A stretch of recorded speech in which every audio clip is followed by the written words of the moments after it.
দর্শক বন্ধুরা, welcome back to my YouTube channel. বন্ধুরা, আমার ইউটিউব চ্যানেলে আপনাদের সকলকে স্বাগত জানাই।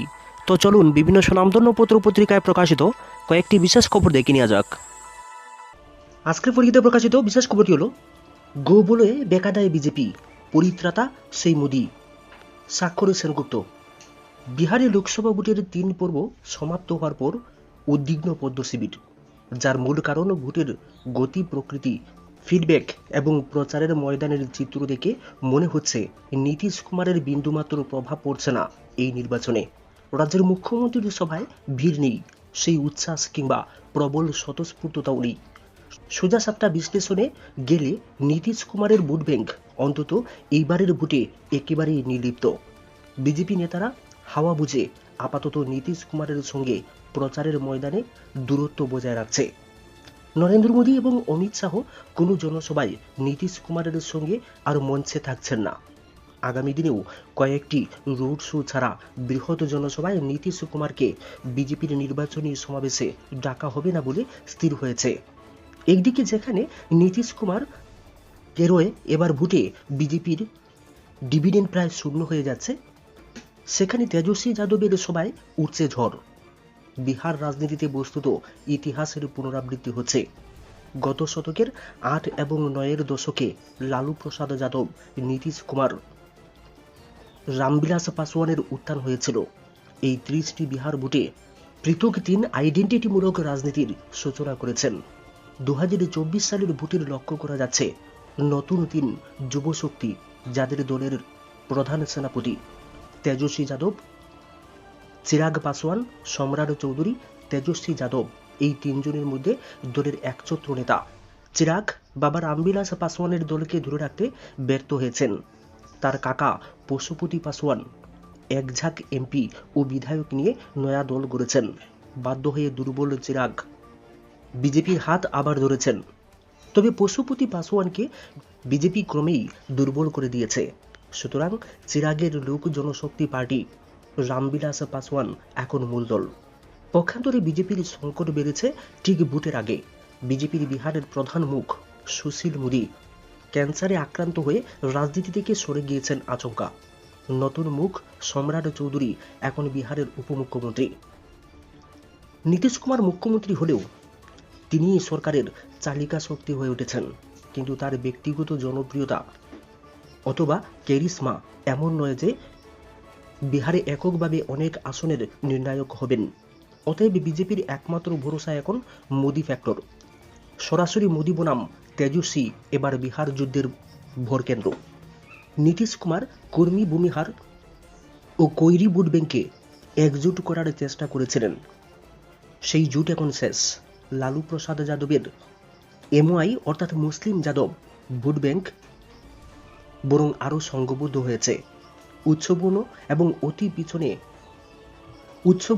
এবং অতি পিছড়ে বর্গই প্রধান হাতিয়ার বিজেপির। যদিও বাংলার মতোই বিহারেও নির্ণায়ক শক্তি হতে চলেছে একটি ভোট শ্রেণী, মহিলা ভোটার। বিহারের প্রথম 3 দফার পর বিশ্লেষণে দেখা গিয়েছে দেশ জুড়ে কাজের জন্য চলে যাওয়া পরিযায়ী শ্রমিকদের ঘরের মেয়েরা দলে দলে ভোট দিচ্ছে এবার। রাজনৈতিক মহলে প্রশ্ন উঠছে, এই ভোট কোন দিকে যাচ্ছে?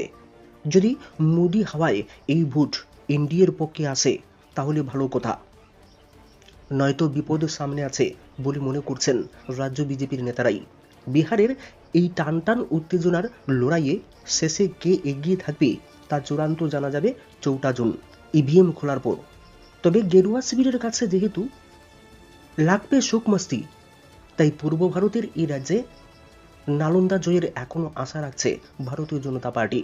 কিন্তু বিহার প্রদেশে গতবার যত সংখ্যক আসনে এনডিএ জিতেছিল তার থেকে বেশি আসন বাড়ানো কিন্তু বেশ কঠিন কাজ।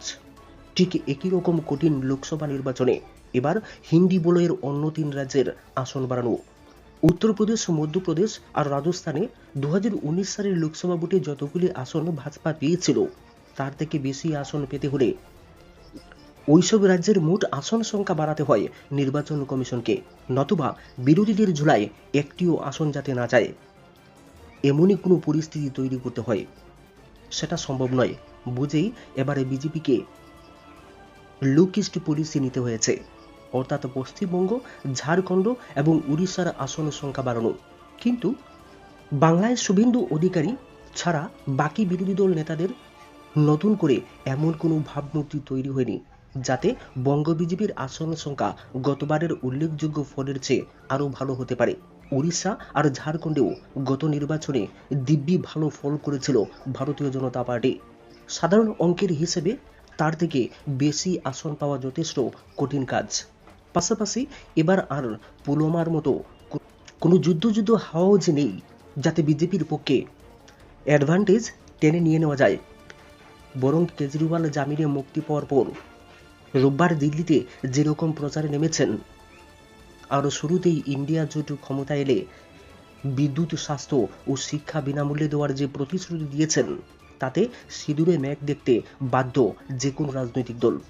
আর সেটা জাতীয় স্তরের দল হলে যে মুশকিল আরও চওড়া হয় তা তো বলাই বাহুল্য। কারণ জাতীয় দলের তকমা থাকার কারণে সেই সব দলকে অনেক বেশি ভাবনা চিন্তা করে প্রতিশ্রুতি দিতে হয়।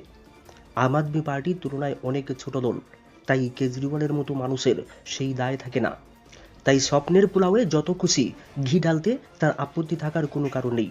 জিতলে যেমন তহবিলের কথা বলে পিছিয়ে আসা যাবে, তাহলে কথাই নেই। এখানেই বিজেপি আর 5টা দলের থেকে আলাদা, যে কারণে দল গঠনের সময় প্রথম নির্বাচনে নিজেদের গায়ে পার্টি উইথ ডিফারেন্স তকমা এঁটে দিয়েছিলেন লালকৃষ্ণ আদবানিরা। এখনো সৌভাগ্য বা দুর্ভাগ্যক্রমে সেই ট্রেডিশন এখনো বয়ে নিয়ে যেতে হচ্ছে নরেন্দ্র মোদীদের। তাই দল 10 বছর কেন্দ্রীয় ক্ষমতায় থাকলেও তাদের কোনো মন্ত্রীর বিরুদ্ধে বড় কোনো ঘোটালার অভিযোগ ওঠে না। কারণ দল ও দেশের কাছে সব থেকে বড় চৌকিদার এখনো সেই নরেন্দ্র মোদী। সজাগ পাহারায় দল ও দেশের নেতা হিসেবে তিনি প্রধানমন্ত্রীর দায়িত্ব পালন করে চলেছেন। হার বা জিত বড় কথা নয়, শুধু এখানেই বিজেপি আর 5টা দলের থেকে আলাদা হয়ে ভিন্ন ভাবমূর্তি পেয়ে যায়। পাতালকন্যা, নেতারা রাজ্যে ফিরলেই ব্যবস্থা। খুব শীঘ্রই পাতালকন্যার বিরুদ্ধে সিদ্ধান্ত গ্রহণ করবে দল, জানিয়েছেন রাজ্য বিজেপির মুখপাত্র সুব্রত চক্রবর্তী। তিনি জানিয়েছেন, বর্তমানে রাজ্যের সমস্ত নেতৃবৃন্দ পশ্চিমবঙ্গে ভোট প্রচারে রয়েছেন। সেখান থেকে তারা রাজ্যে ফিরে এলেই সর্বসম্মতভাবে সিদ্ধান্ত গ্রহণ করে পাতালকন্যার বিরুদ্ধে যা ব্যবস্থা নেওয়ার তা নেওয়া হবে। আজ অর্থাৎ রবিবার রাজ্য বিজেপির কার্যালয়ে আয়োজিত সাংবাদিক সম্মেলনে পাতালকন্যার শোকজ নোটিশ প্রসঙ্গে সাংবাদিকরা জানতে চাইলে এই ইস্যুতে এইভাবেই দলের হয়ে প্রতিক্রিয়া ব্যক্ত করেছেন তিনি। এখানে উল্লেখ্য, লোকসভা নির্বাচনে রাজ্যের পূর্ব আসনের সরব প্রচারের শেষ দিনে রাজ্য বিজেপির সহসভাপতি পাতালকন্যা জমাতিয়া তীব্রামতা এবং মতার প্রতিষ্ঠাতা প্রদ্যুতের বিরুদ্ধে বিস্ফোরক মন্তব্য করেছিলেন। শুধু তাই নয়, এদিন তিনি সাংবাদিক সম্মেলন করে এই বিস্ফোরক মন্তব্যের পাশাপাশি তীব্রামতার সাথে বিজেপির জোট নিয়েও সরব হয়েছিলেন। এর পরিপ্রেক্ষিতে দল পাতালকন্যাকে শোকজ নোটিশও ধরিয়ে দিয়েছিলেন। কিন্তু আজ পর্যন্ত পাতালকন্যা এই নোটিশের কি জবাব দিয়েছেন তা অজানাই রয়ে গেছে। নোটিশের জবাবে যদি দল সন্তুষ্ট হয়, তাহলে পাতালকন্যার বিরুদ্ধে কোনো ধরনের পদক্ষেপ নেওয়ার প্রশ্ন ওঠে না বলে মনে করছেন রাজনৈতিক মহল। আর যদি দল নোটিশের জবাবে সন্তুষ্ট না হয়, তাহলে দলীয় গঠনতন্ত্র অনুযায়ী তার বিরুদ্ধে নিশ্চয়ই প্রয়োজনীয় পদক্ষেপ গ্রহণ করবে বলেই রাজনৈতিক মহলের অভিমত। অতীতেও দেখা গিয়েছে, দলবিরোধী কার্যকলাপের কারণে অনেককেই প্রথমে কারণ দর্শানোর নোটিশ দেওয়া হয়েছিল। নোটিশের জবাবে দল সন্তুষ্ট হতে না পারায় অনেককে যেমন বহিষ্কার করা হয়েছে, আবার অনেক ক্ষেত্রে নোটিশের জবাব পাওয়ার পর কোনো ধরনের পদক্ষেপ গ্রহণ করা হয়নি বলেও খবর বিজেপির অভ্যন্তরে রয়েছে। তাই এক্ষেত্রেও কি দ্বিতীয় পথেই হাঁটতে চলেছে রাজ্য বিজেপি? তা না হলে নোটিশ দেওয়ার পর এখনো কেন কোনো ধরনের পদক্ষেপ নেই, সেই প্রশ্ন কিন্তু উঠতে শুরু করেছে। যেহেতু এই মুহূর্তে প্রদ্যুৎ এবং তার দল বিজেপির সাথেই মিলিজুলি ভাবেই রয়েছে, এই হেন পরিস্থিতিতে দলের সহসভাপতি পাতালকন্যা জমাতিয়ার এই ধরনের ভূমিকা নিঃসন্দেহে দলের অভ্যন্তরে একটা আলোড়ন সৃষ্টি করেছে। তবে একটি অসমর্থিত সূত্রে খবর, পাতালকন্যার মাথার উপরে রয়েছে একটা অদৃশ্য বড় হাত, যে কারণে দল ভেবেচিন্তেই পাতালকন্যা ইস্যুতে দৃঢ় হয়ে সামনের দিকে অগ্রসর হচ্ছে। তাই এখন দেখার, রাজ্যের নেতৃত্বরা বঙ্গের ভোট প্রচার শেষ করে রাজ্যে ফিরে এলে পাতালকন্যার বিরুদ্ধে দল কি ভূমিকা গ্রহণ করেন। বাড়িঘর পরিত্যক্ত, নেই শিক্ষার্থী, গঙ্গা প্রাপ্তির পথে ওস্তাদ রশিদ খানের সঙ্গীত গ্রাম। 2008 সালের নভেম্বর মাস থেকে রাজ্যে পথ চলতে শুরু করে ওস্তাদ সদ্য প্রয়াত রশিদ খানের সঙ্গীত গ্রাম। সেই সময়ে বাম সরকার দেশের প্রখ্যাত সঙ্গীত শিল্পী উস্তাদ রশিদ খানের